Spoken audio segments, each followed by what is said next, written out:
په کور کې شوی الله جل شانه پیغمبر ګرځولی او د کوم موسی تربیت چې هغه د جبریل په لاس باندې شوی دی هغه د سامره وښوتلی دی د زنا پیدا و مور ځنګل کې غورځولی و جبریل علیه السلام ورپسې الله راولېږه ویې د تربیت وکړه موسی الذي رباه فرعون مرسلون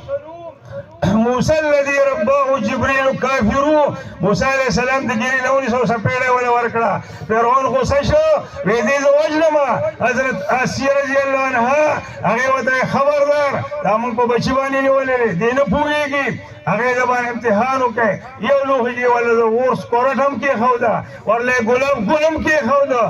فرعون وې کچره دې ګل تلاسه چي دې قصدن دا کار کړی او کر سکورټي ته راستا جوړدا دې نه پوره موسی علیہ السلام وې دې ګل تلاسکو جبريل علیہ السلام ولراغي هغه لاس ول د ګل سکورټي طرف ته کو او د معشومان دا عادت ته اسه شی لاسو ګرونی سره خلی ته کوي موسی علیہ السلام هغه ورس کور وټه غیر واغستا او خلی ته کړه هغه سره د موسی علیہ السلام د جبی لړونه دا لګا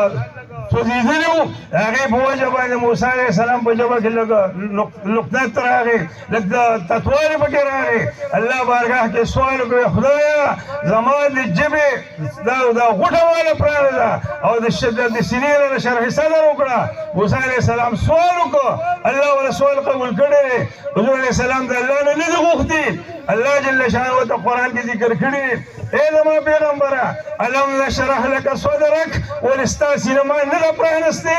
کم سیس چې پیغمبر له الله جل شانه په غوښتو باندې ورکړي حضور علیہ السلام له الله جل شانه هغه په غوښتو ورکړي سوال نه کوي والله ولا ورکړي داوود علیہ السلام په شان کې الله قران کې ذکر کړی دی ولا تتبعوا الهوى د خواهشاتو تابعداريونه کې د خپل خواهشاتو په سر روان نشي الله جل شانه حضور علیہ السلام ته فرمایي حضور علیہ السلام ته الله فرمایي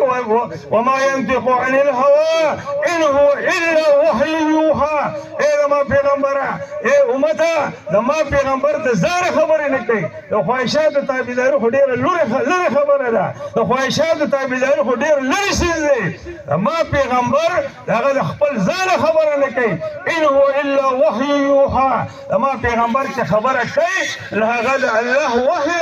ودور خبر چې وحي دوه قسمه محترمو یو وحي جلیله یا قران پاک دی یو وحي خفیه یا حضور علیہ السلام حدیث دی او فرق پکې دقه دی وحي جلیل هغه باندې موس کیږي وحي خفی هغه باندې موس نه کیږي د اسلام حکم عزت مندو خپل ځان مو پیژنه خپل پیغمبر مو پیژنه